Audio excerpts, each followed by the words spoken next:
There's on the bag, I think.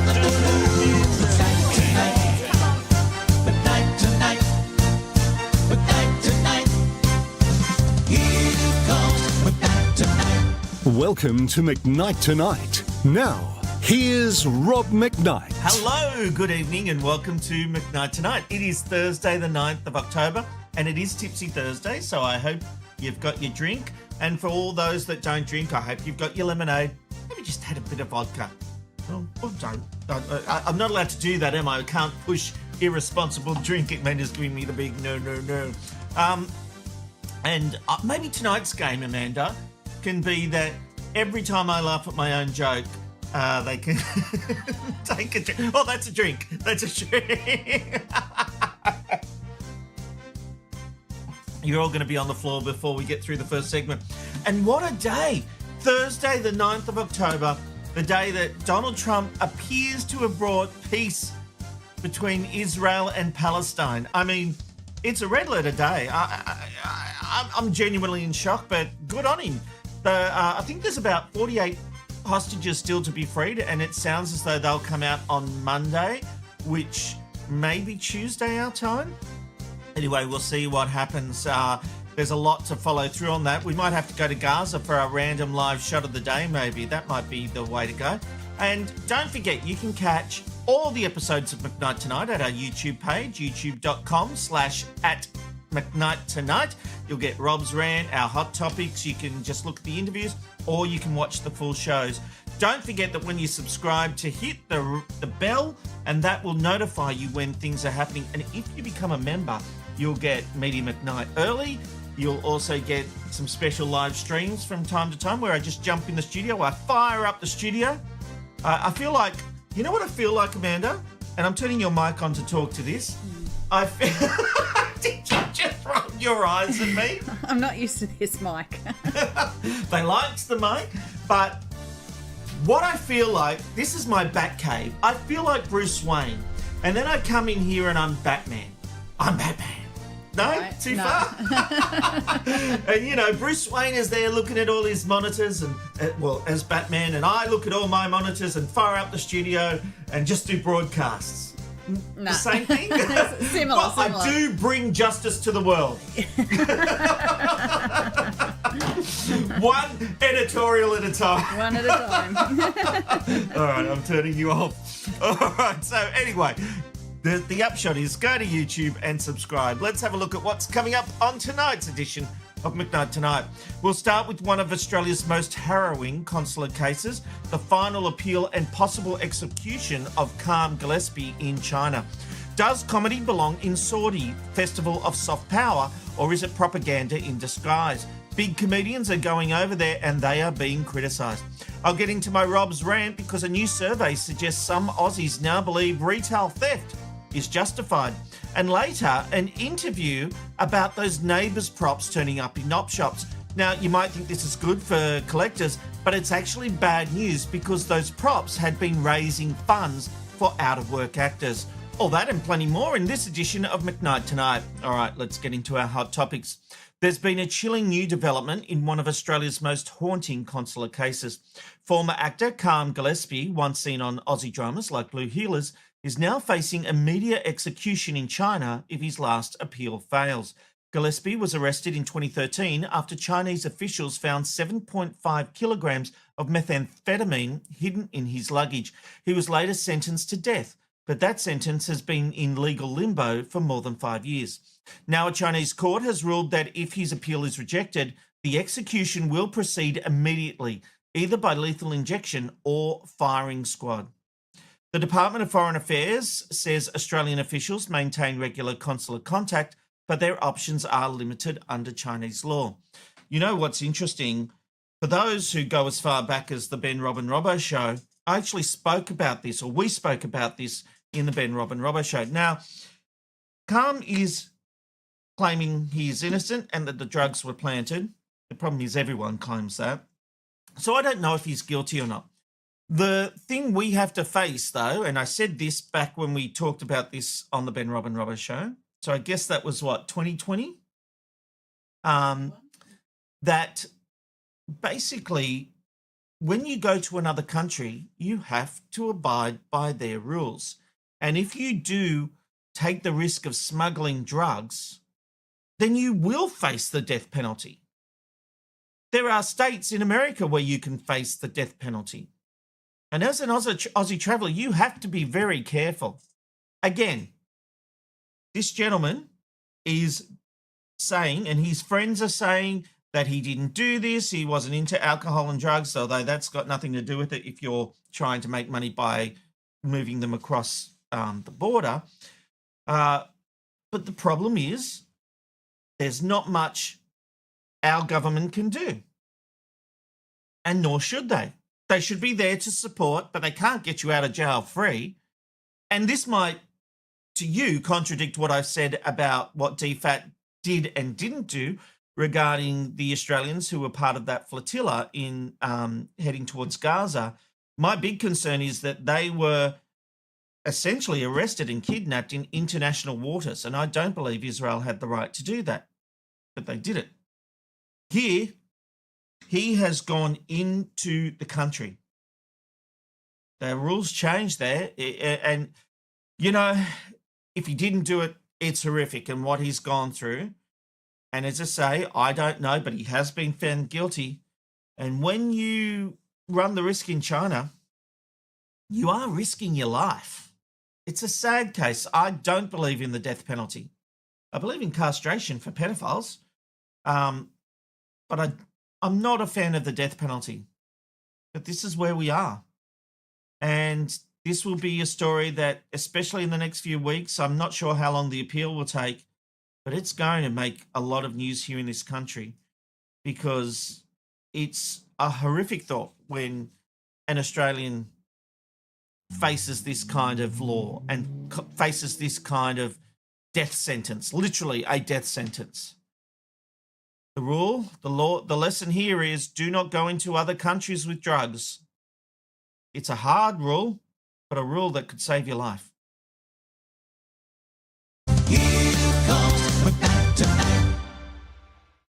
Okay, let me know your thoughts. We will be getting to your feedback shortly just by going to youtube.com/@McKnight Tonight. Leave your thoughts in the comments section of this video. You can do the same if you're watching on our Facebook page. Any other forms like Twitter or X, I still call it Twitter, and LinkedIn, which we're now on. The comments there don't populate into vMix, which is the system we use. So if you want to comment on the show, the best place is to go to youtube.com/@McKnight Tonight. All right, moving on. And this month in Ryder, more than 50 international comics, including big-name Americans, are taking the stage at a state-backed comedy festival that has drawn fierce criticism for cloaking Saudi Arabia's human rights record. The event is part of Saudi Arabia's Vision 2030 push to rebrand itself as a global entertainment hub. Human Rights Watch says it's a deliberate move to whitewash ongoing repression of speech, timed to coincide with anniversaries of journalist assassinations and the execution of dissenters. Some performers have defended their participation, claiming limited restrictions on their sets. But others, including critics and fellow comics, say the festival lets repressive regimes profit from art washing. It's a really difficult one, this one. There's a lot of money, I would imagine, being thrown around at these artists. And, you know, there's a lot of people going, Dave Chappelle, Jimmy Carr. But you've had people like Mark Maron come out and say it's outrageous that they're going. The hilarious thing is some of the hypocrisy. And I've got it here. Bill Burr is a comedian I really like in America. But he's doing this festival, and he once said on a podcast he had a go at Beyonce. Let me quote here. Miss, I'm a strong woman, empowering all the ladies out there. She's out there singing about girl power, telling you to put a ring on it, all that crap. And then what she do? She takes $1 million to go sing at some private party for Gaddafi's kid. You know, the guy who's been blowing stuff up and running a dictatorship forever. So I do think there is hypocrisy there. But I saw Louis C.K. on Real Time with Bill Maher this past weekend. You can see that on Max here in Australia, HBO Max. And he was saying, yeah, there are some restrictions. You can't talk about the royal family, and there's a few other things. And he said, but you're part of the conversation. You're changing the values just by being there. Dave Chappelle said he can say more over there in Saudi Arabia than he can in America, because if he talks about Charlie Kirk, he'll get cancelled. There is some truth in that. I think it just comes down to a personal decision. If you don't want to go because you have values, then fine. But we don't live in that world, do we? We don't live in the world where you can have your opinion and I can have mine. No, I say we cannot go there as part of this regime, so you shouldn't either. And again, it's people, usually on the left and the far left, telling everyone else what they can and can't do. If these comedians want to go and make money and do this, it is their right. Now, if people don't like the decision these comedians have made and no longer wish to support them by going to their shows, that is their right. But all this noise has to stop. Once you've had your say, move on. Because the world is allowed to do things that you don't like. I'm allowed to make decisions you don't like, as long as it doesn't affect you, as in personally. I don't mean mentally, because everything affects everyone now. We're all triggered by something. But a bunch of comedians going to perform stand-up, we all know that there are limitations. Some people decided not to go. Some comedians approached, decided not to go. Good for them. But for the other people going, good luck to them. Make your money. It's really not a big deal. And maybe Louis C.K.'s right. Maybe being there is part of a cultural revolution that's slowly happening inch by inch. And isn't that a good thing?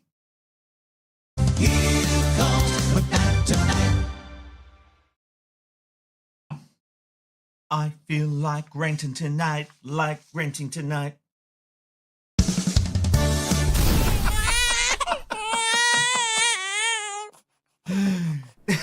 Did I throw you with that one? Just a little bit. All right. A new national survey has revealed something pretty shocking. More than 1 in 4 Australians now believe that some form of retail theft is justifiable.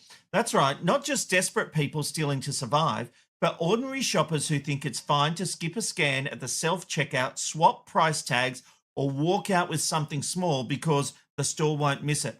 The Monash University survey found almost half of all thefts in Australia happen in retail settings, and police say the problem is becoming more violent and organised. Theft itself is now at a 21-year high, with nearly 600,000 victims nationwide. What's even more worrying is the age gap. More than half of Australians aged 18 to 34 think some forms of stealing are okay, while older generations overwhelmingly reject it. Bloody kids think it's all right to steal. You know what? This is the thing that really interests me. The justification people have for doing bad things. Now, I'm going to be honest, that I have sort of price swapped when I was younger. I got the Trust tomatoes and pulled off the stems and then put them in, and even though they were nice and ripe, the checkout lady always thought they were the cheaper tomatoes, and I don't even eat tomatoes. That's what I did for you, Amanda.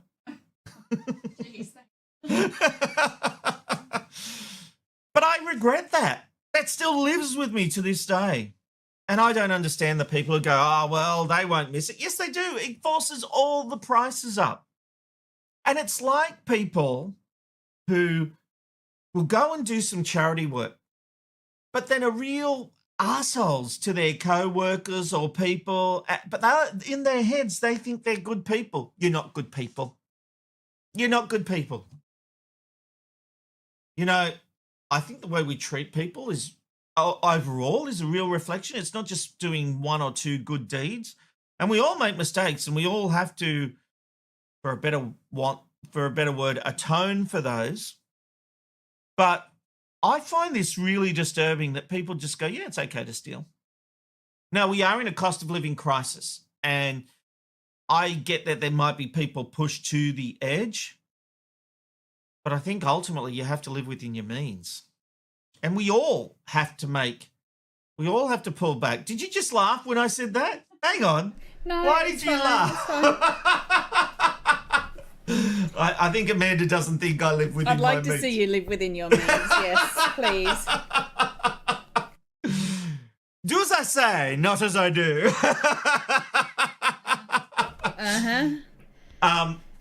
But I do think that we need to take more responsibility. And I just can't abide by this idea that it's okay to steal. And it's interesting, isn't it? It's the younger generation who look at the older generation and go, oh, they don't get it right when it comes to being progressive, to treating people the right way. We think it's okay to steal. It's always interesting that they like to judge the older generation, but they don't have the same values as us. Now I'm calling myself the older generation. How's that? Let me know your thoughts. Do you think it's ever justifiable to steal? That's Rob's rant.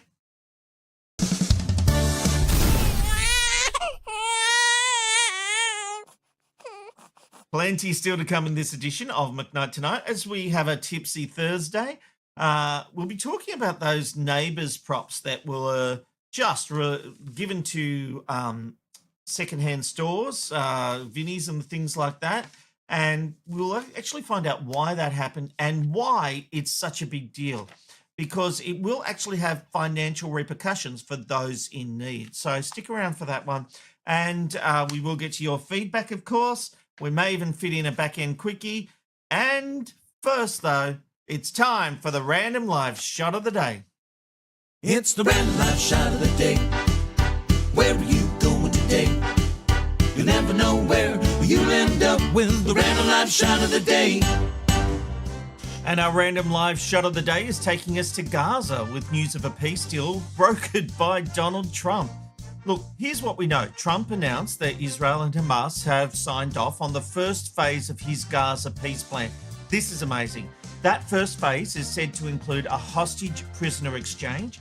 Hamas will release hostages. Israel will release Palestinian prisoners.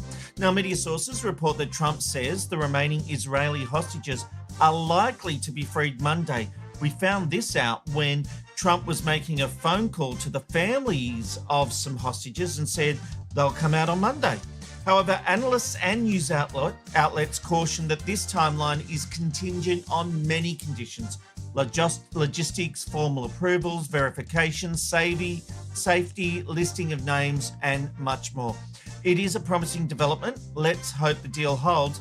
As we see Gaza there, I love what we get to do some nights, and we see this live shot of Gaza and all the people gathering there.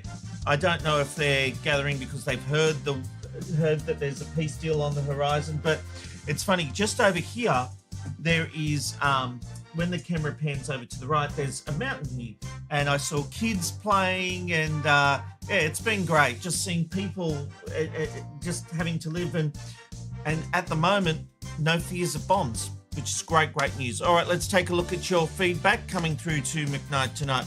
And Michael T says, honestly look forward to this program every show day. Thank you, Michael. Appreciate that. Over the page we go. And Radio Note says, champs might be in order. Oh, as Jade Swift has cracked an all-important 4,000 streams. Well done, all involved. Yeah. Well, we might have to play a bit of it tonight, Amanda. I've got the clip there on standby. Yes, I've seen it. Justine says, hello all, happy Tipsy Thursday, and a happy Tipsy Thursday to you too. Top of the tipsy. Radio Note says, Letterman had Paul, wonderfully Rob has Amanda. I'll drink to that, even when I get in trouble. Matthew says, I often do okay, this is on the Australian facing execution. This is a serious one. I often do wonder what would happen if it was the other way around. Would China be putting a lot of pressure on our government to get one of their own out of a death? Very good question.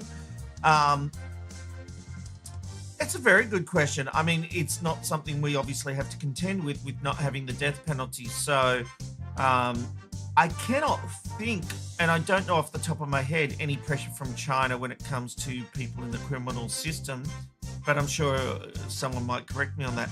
Michael says, I absolutely agree with the argument that you consent to the laws of the country you arrive in. The argument is that whether you were innocent, or not, that argument shouldn't change anywhere. Yeah, I agree with that. 100%, Michael. Absolutely agree. We've got this one from Own You're Crazy. Rob needs a switch to turn Amanda off. I need a switch to turn her on.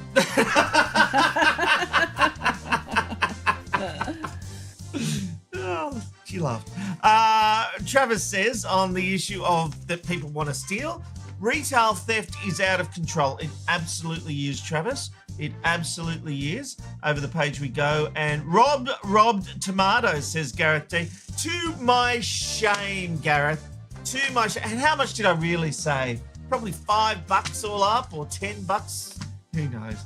TV Watcher. Hello, TV Watcher. I was at Coles last night and had the worker run up to the self-serve checkout and said the 24-pack of Coke needed to be scanned by her first because people apparently don't scan them. That's interesting. You know what I love? You go to Woolies and it says, or maybe it's Coles, and it says it's an assisted checkout. No, it's not. I'm doing the work. This is just because you've got one person filling all these 12 checkouts. It ain't assisted. I'm the assistant.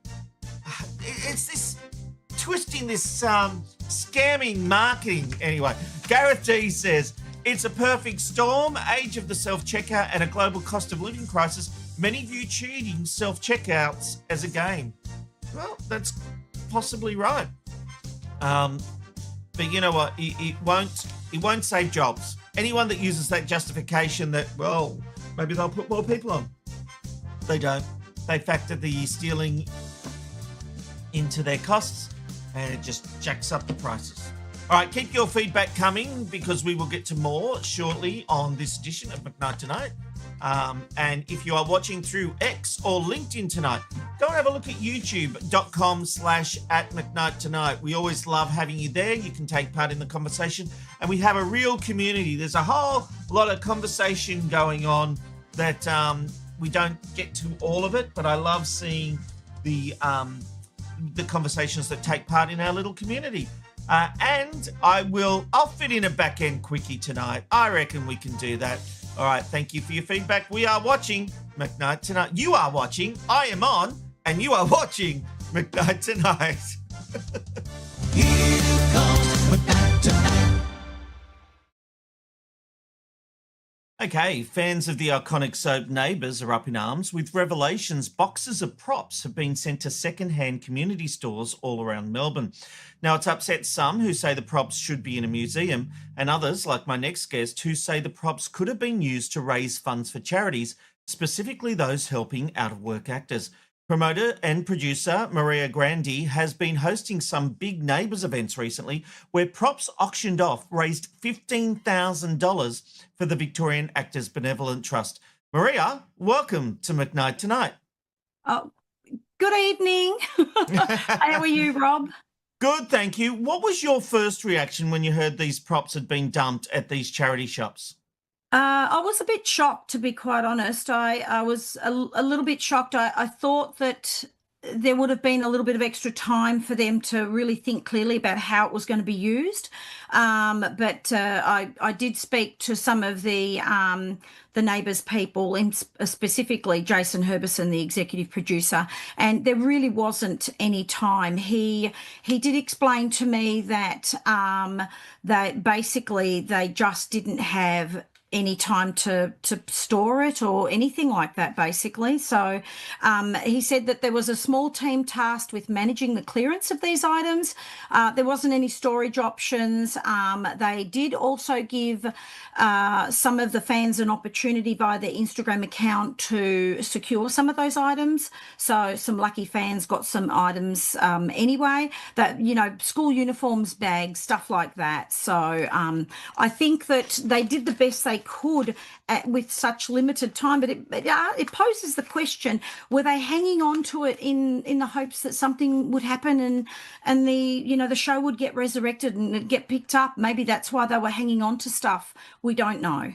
Well, it does show they hung up onto all these props the first time the show got axed, or officially the second time, but the first time happened at Channel 7. So it says to me this is the end of the road. And now the reason you're upset about this is because you recently raised $15,000 for charity by selling off props from the show. What is that money being used for?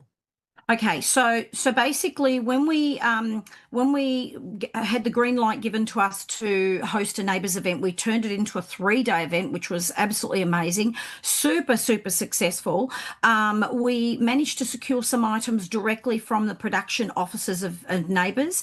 Jason Herbison actually was very good. He gave the green light for some of those items to be given to us. We had a fully signed script for the 40th anniversary. We had a print of some of the cast that sat in the production offices, and we did auctions over 2 days, over the Saturday and the Sunday. And this is at these big Neighbours events you have, right?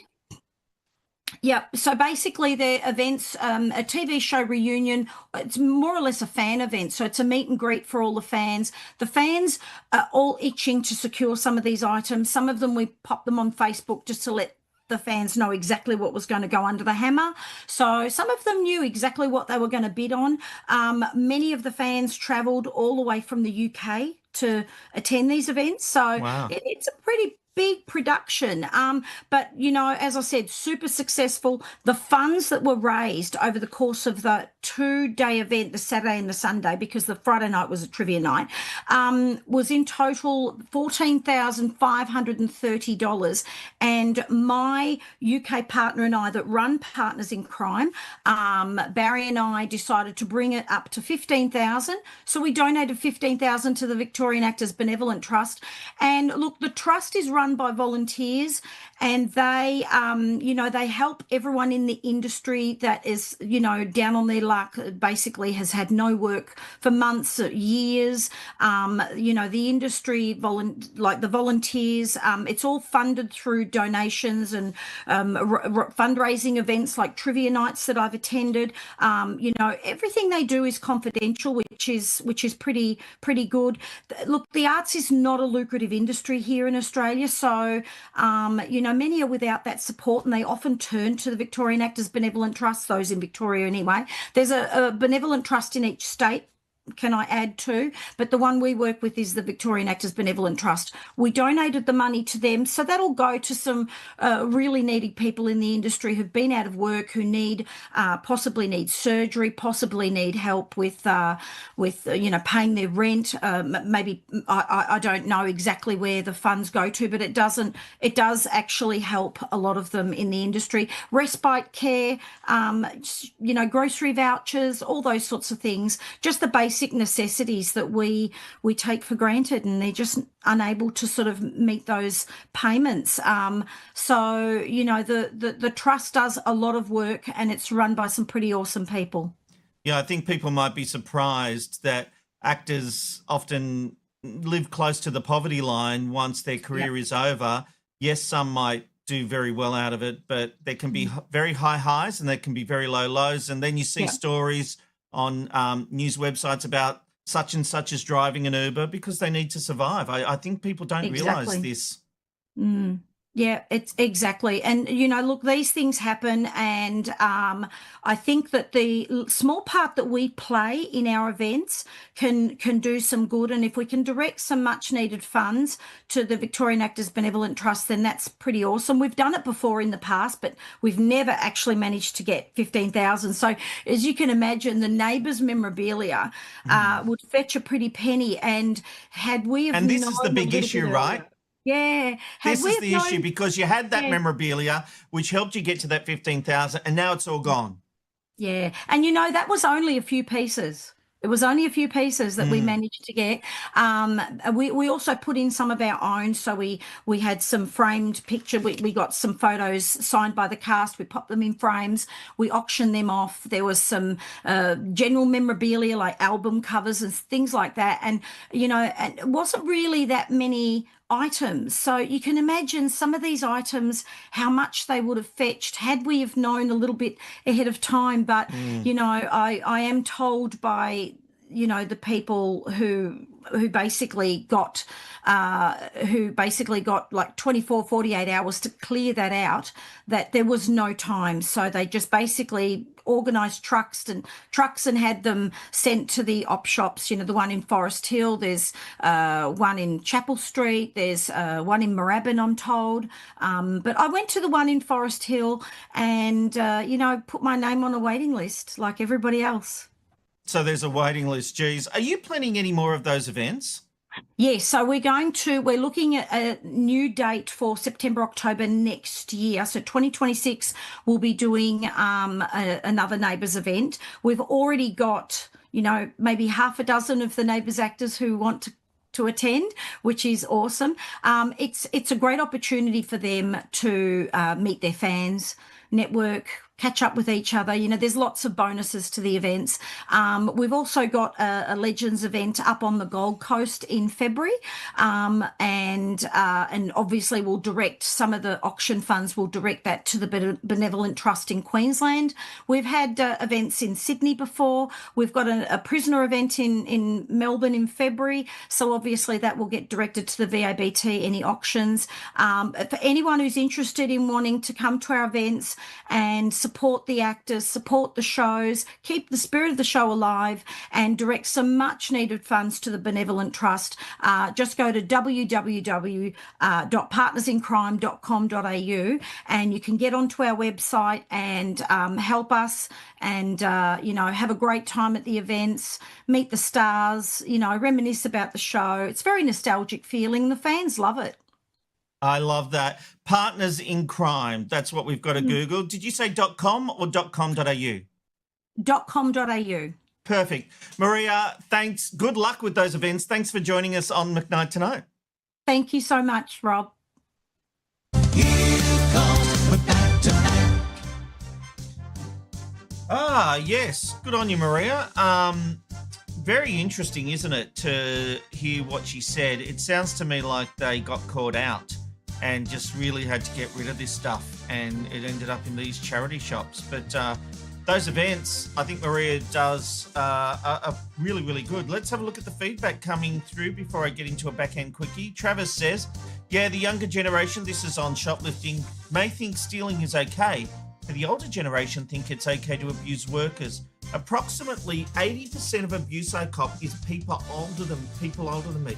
Is that right, Travis? There's no excuse for that. Amanda and I often comment to each other that we find it offensive that they put up signs saying abuse towards our staff will not be tolerated. And we just can't understand that we live in a world where you need to put signs up saying that. But we've seen enough of that footage here on McKnight Tonight where shop workers are being abused, and it's just ridiculous. Well, Travis, I'm sorry that you have to go through that. Please note that if I ever go to a store that you're at, I will try not to abuse you. I can't promise anything, but I'm getting off.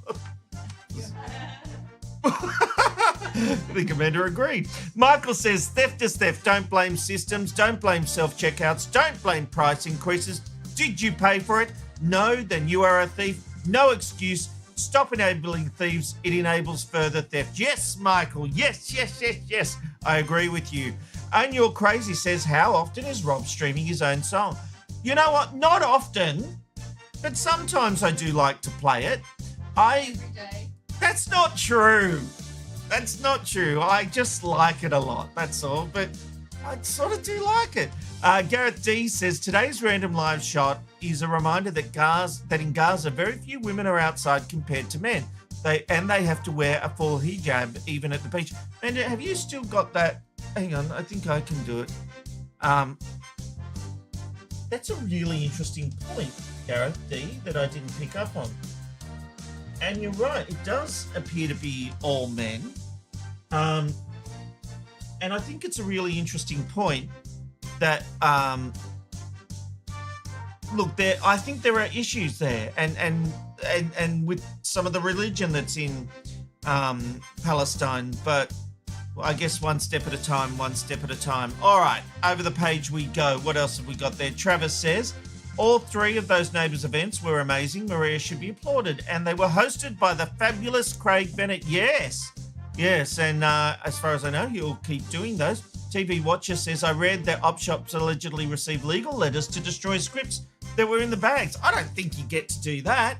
If you've given it to the op shop and there's a script in there, too bad, so sad. Michael T says, as a big Neighbours fan, I think it's great to have a balance between charity raising and sharing TV history with fans. A lot of fans hold soapies to heart, and it's great to share that with them. Yes, Michael, I agree with that. Over the page we go.